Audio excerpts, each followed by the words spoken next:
siang.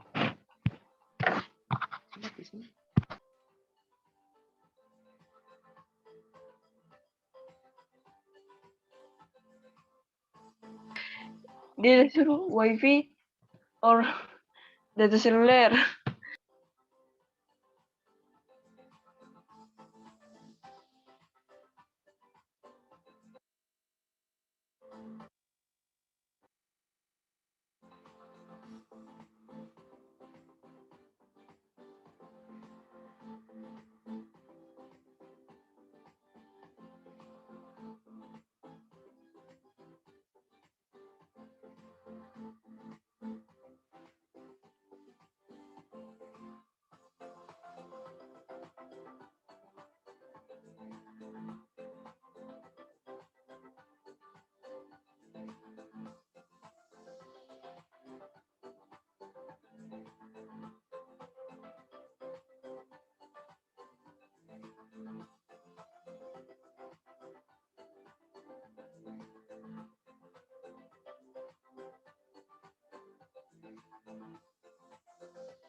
Ya, halo, selamat jumpa lagi yang sudah ada tergabung di Zoom.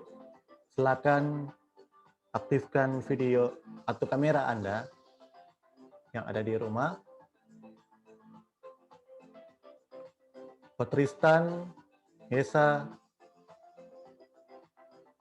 Lily, Tia, Elva, Sydney, Israel.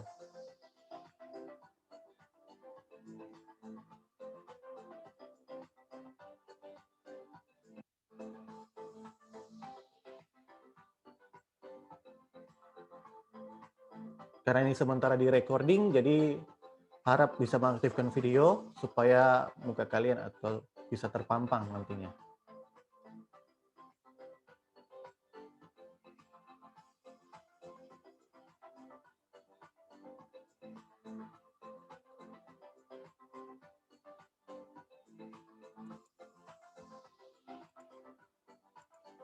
Ya, oke. Nah, mau tunggu lama. Jadi karena waktu juga sudah agak ya sebenarnya jam 7.15. Jadi sangat berharap sekali untuk kita bisa ikuti di waktu yang tepat atau tepat waktu. Tentunya saya berharap dengan kalian bisa ada juga, ini baru berapa yang tergabung. Nah, tentunya ini pertemuan yang kedua kita. Jadi saat ini kita sudah masuk ke inti topik atau ke materi yang ada. Tentunya sebelum itu saya mengucapkan selamat pagi lagi sekali lagi buat kita semua.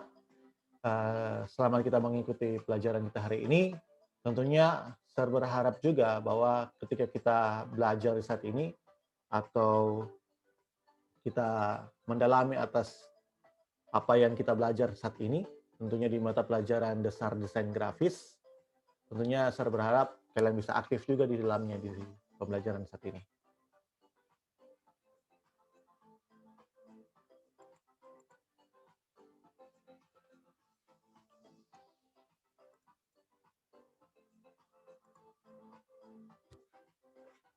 Oke, ada beberapa hal yang kita akan belajar dengan topik yang pertama, yaitu tentang ini, menempatkan unsur tata letak, garis, ilustrasi, tipografi, warna, gelap terang, tekstur, dan ruang. Nanti kita akan mendalami tentang hal-hal yang seperti ini. Tapi sebelum Sir masuk ke DP pembelajaran, ini tujuannya. Ada tujuan pembelajaran yang kita harus tahu bersama.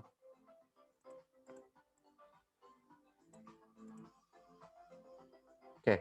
Yang pertama, itu menjelaskan unsur-unsur dasar tata letak atau layout.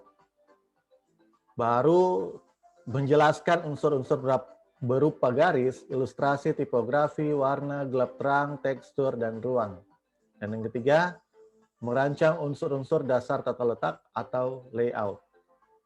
Yang keempat, merancang unsur-unsur berupa garis, ilustrasi, tipografi, warna, gelap terang, tekstur, dan ruang. Nah, jadi ini yang nanti menjadi tujuan kita, tujuan pembelajaran kita. Jadi berharap juga kalian bisa mampu dalam topik-topik yang ada di sini.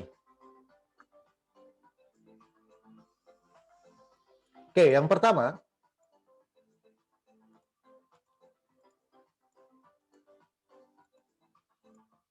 itu mengenai garis. Oke, saya mau tanya dulu ke yang ada di rumah, yang lagi sementara ikut Zoom meeting pada saat ini. Kira-kira menurut kalian apa garis itu? Tahu tuh garis? Masa nggak tahu yang garis itu apa? Ada yang bisa jelaskan, ada yang bisa artikan. Sebelum juga, Sir nanti akan meluruskan apa yang kalian utarakan tentang mengenai garis ini. Apa menurut yang di rumah? Siapa bisa? Oke, jangan usah malu-malu. Silakan.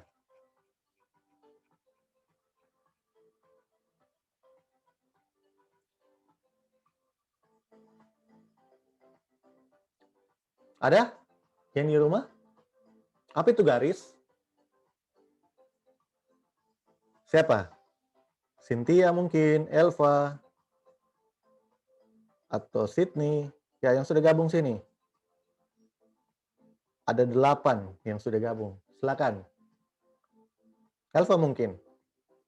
Menurut Elva apa garis itu? Menurut Elva sendiri saja.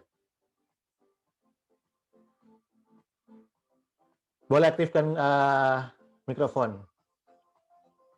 Supaya teman-teman juga bisa dengar. Menurut Elva, apa satu garis? Kan semua pernah menggaris, tuh? Pernah enggak?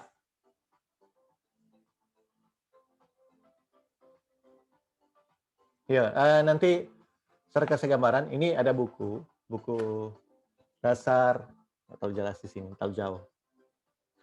Dasar desain grafis. Ini buku ini boleh ambil di sekolah, di perpustakaan sekolah, supaya pegangan atau handout kalian sebagai panduan dalam mata pelajaran ini juga. Sebenarnya jawabannya dari sini juga. Mar, ini menurut pendapat sendiri. Coba untuk Elva atau Sydney mungkin. Atau siapa saja. Jangan malu. Apa sih itu garis?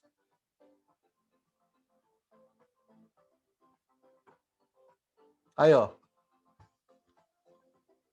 Ya. Sebenarnya garis begini.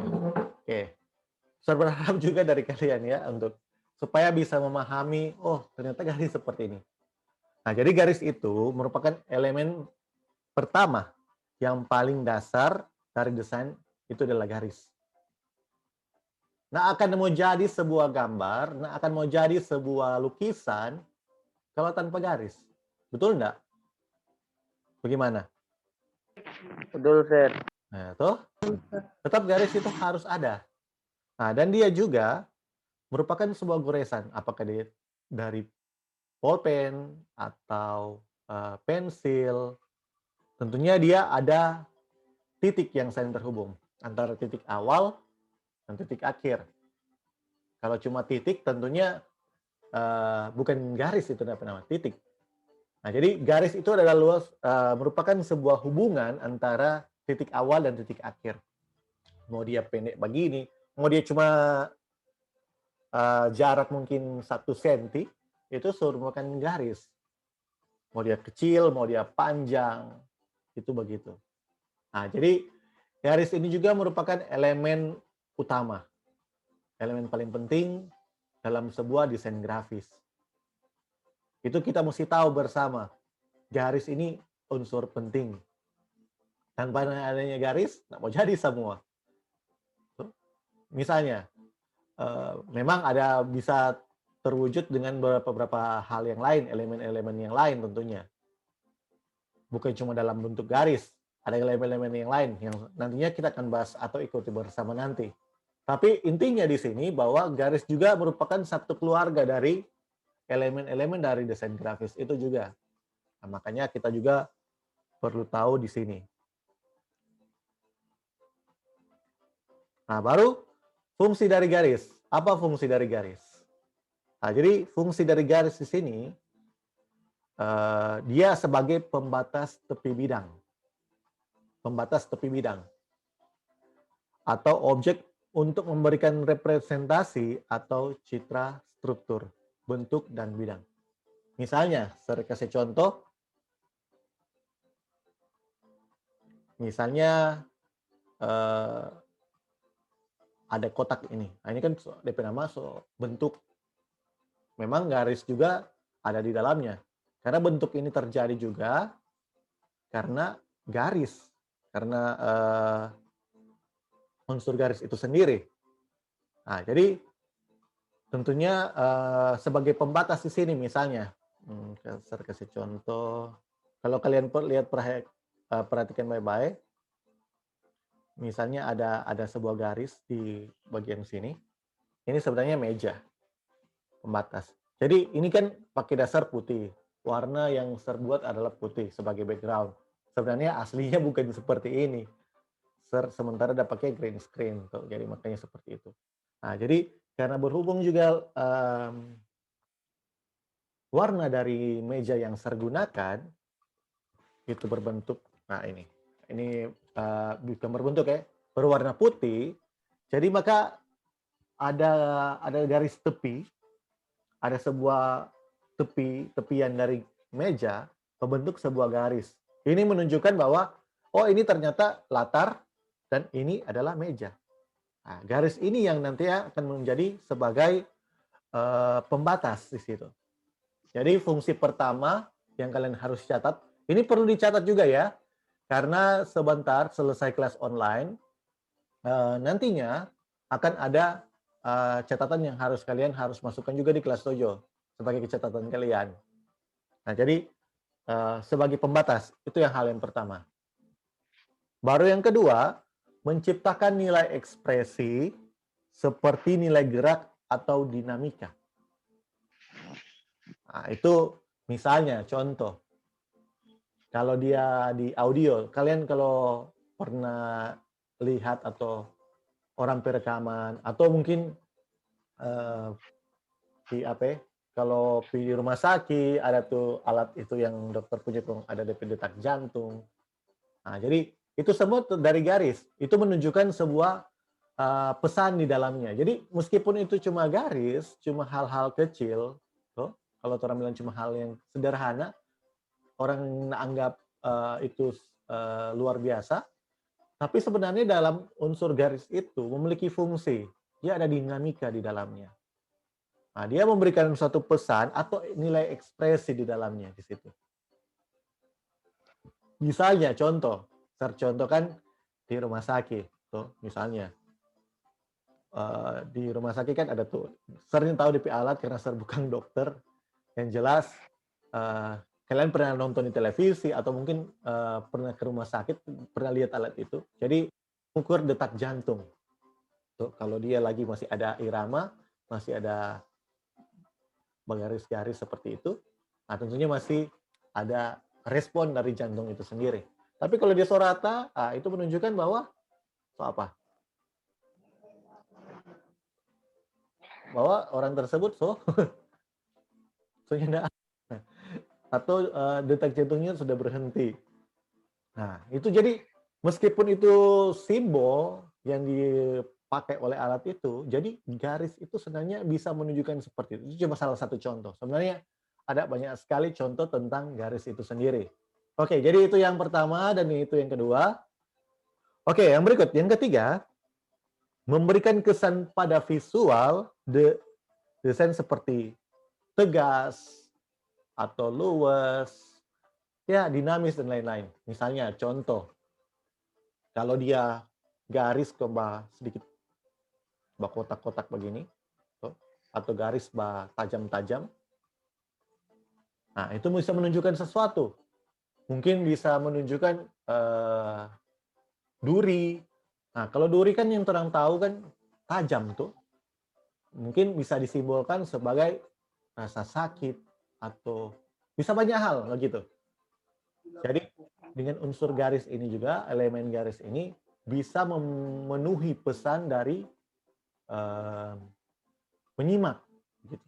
Atau yang lagi melihat garis itu. Makanya kalau kalian lihat, misalnya ada satu desain grafis, misalnya desain poster atau desain baliho.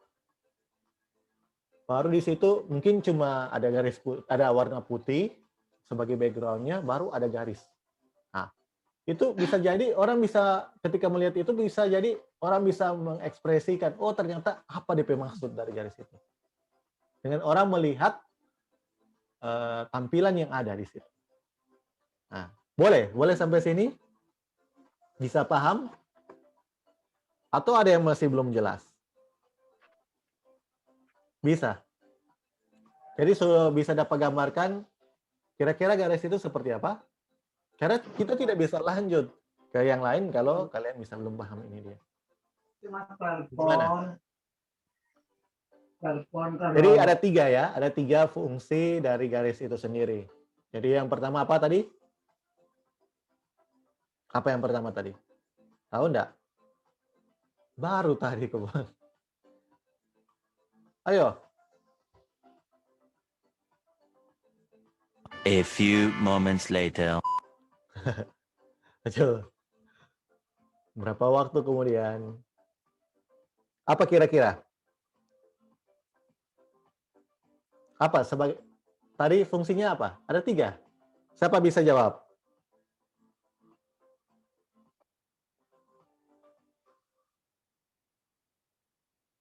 Junaidi. Oke, di sini. Tolong bisa aktifkan video atau kamera Anda di sana di Zoom meeting supaya di sini juga Sir bisa pantau atau bisa lihat kalian mengikuti bagaimana. Apakah cuma mungkin tidur-tidur atau ya coba. Oke, tadi Sir Dahlia ada Elva ada mencatat. Kira-kira apa? Salah satu saja kalau bisa. Fungsi dari garis. Oke, waktu kita sangat terbatas di sini. Waktu kita tidak banyak, waktu kita sangat singkat tentunya. Jangan belum masuk ke hal-hal yang lain, sudah habis waktu di sini. Oke, silakan. Ayo. Nah, sekarang kan kalian sudah SMK, bukan lagi SMP. Cobalah lebih itu. Siapa yang bisa? Ini yang saya bilang tadi juga, ada tiga fungsi garis. Apa? Salah satu saja di sini. Coba. Halo. A few moments later. Ayo. Yang di rumah.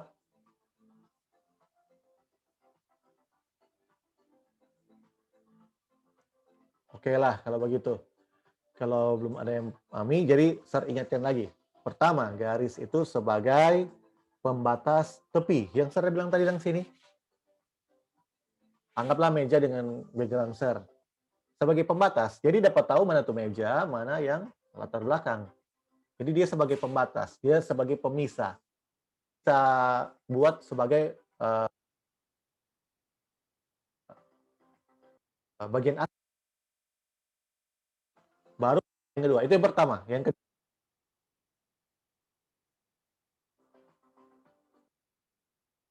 Sebagai pembatas sebagai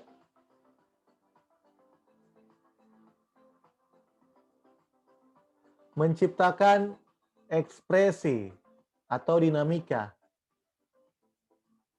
Sama yang saya bilang tadi juga tuh, yang contoh tadi, rumah sakit itu ada alat pengukur detak jantung. Sebagai perwujudan, jadi garis itu bisa mewujudkan jadi sebagai ekspresi. Meskipun dia cuma garis, dia bisa menjadi simbol di situ. Kalau di alat itu, kalau garis lurus, berarti tidak berfungsi lagi. Detak jantung yang dideteksi oleh alat tersebut sebagai pengukur jantung tentunya. Baru sebagai apa lagi di situ? Yang ketiga, fungsi yang ketiga.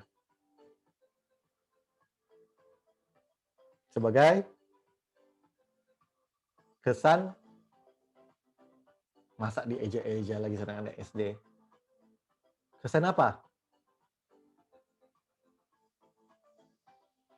Atau survei suara kurang lebih. Coba. Halo? Oke. Ternyata bisa. Oke. Coba. Sebagai apa terakhir? Kan tadi yang pertama saya bilang sebagai pembatas, sebagai perwujudan ekspresi atau sebuah dinamika. Yang ketiga sebagai kesan visual. Kesan visual.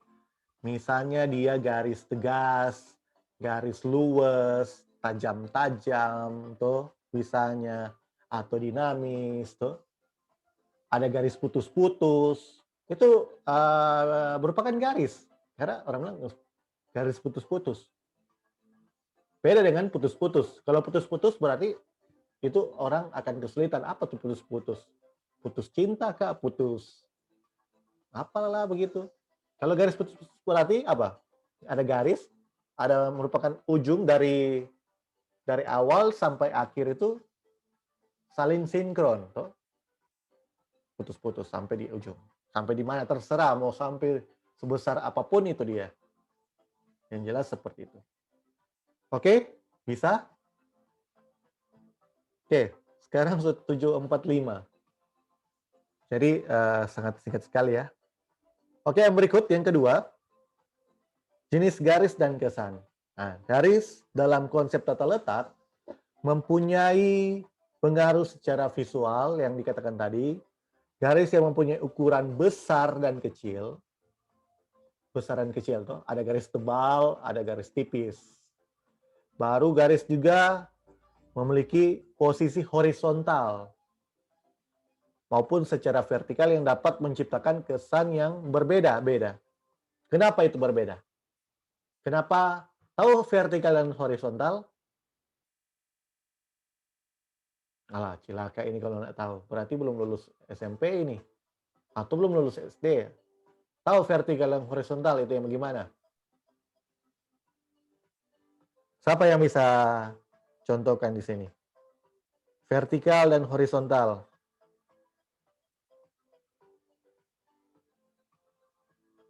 Bagaimana itu vertikal? Ini vertikal enggak? Atau ini yang vertikal? Memanjang. Apakah ini vertikal? Ini dia vertikal atau horizontal? Ini survei laptop ini. Coba, Total. yang di rumah. Bisa aktifkan mikrofon, saya mati ulang. Ini vertikal atau horizontal? Ini ya. Buku ini serletakan ini sementara dalam vertikal atau horizontal? Vertikal. Vertikal. Siapa Iya, bilang Sir. vertikal?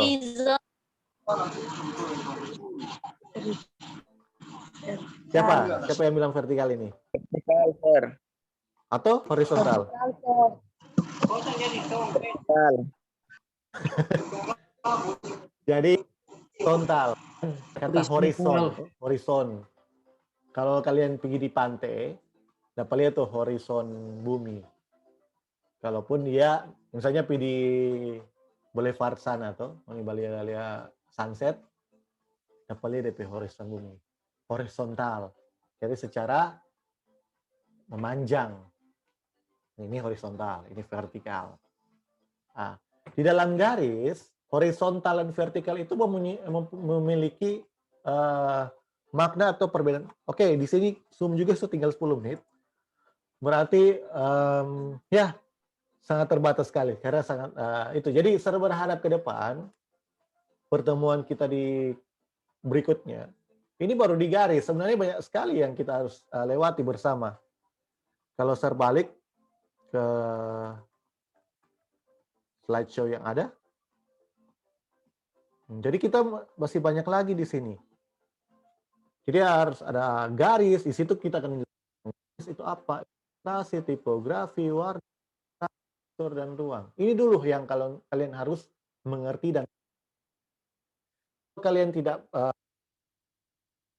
ini yang ada di topik di sini kesulitan ketika kalian mengolah atau menggambar sesuatu dalam bentuk desain grafis.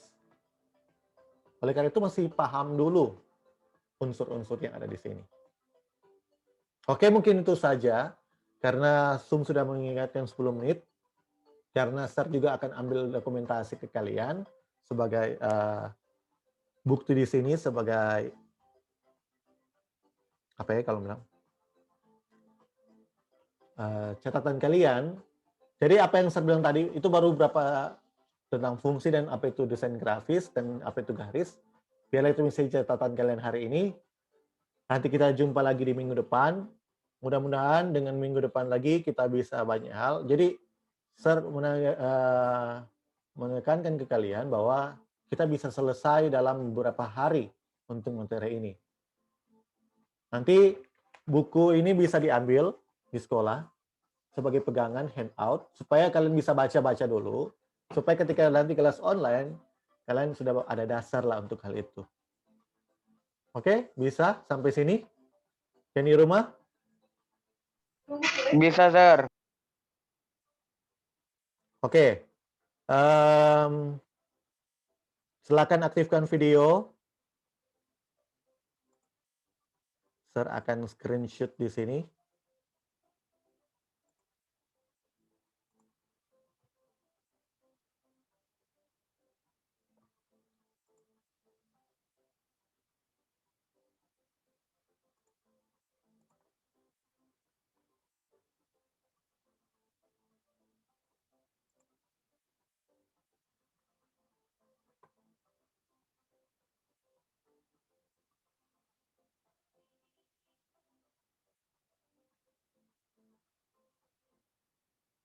Oke, sudah.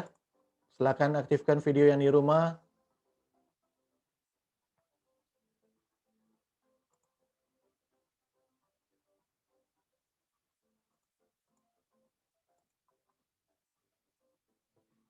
Buat Gisrael, Junaidi, silakan aktifkan.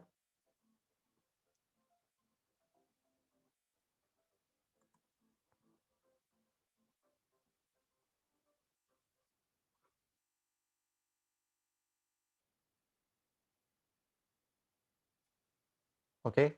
Nah, apa? Silakan ambil posisi. Mungkin masih untuk Praise, Junaidi dan Gisrael silakan sekali lagi.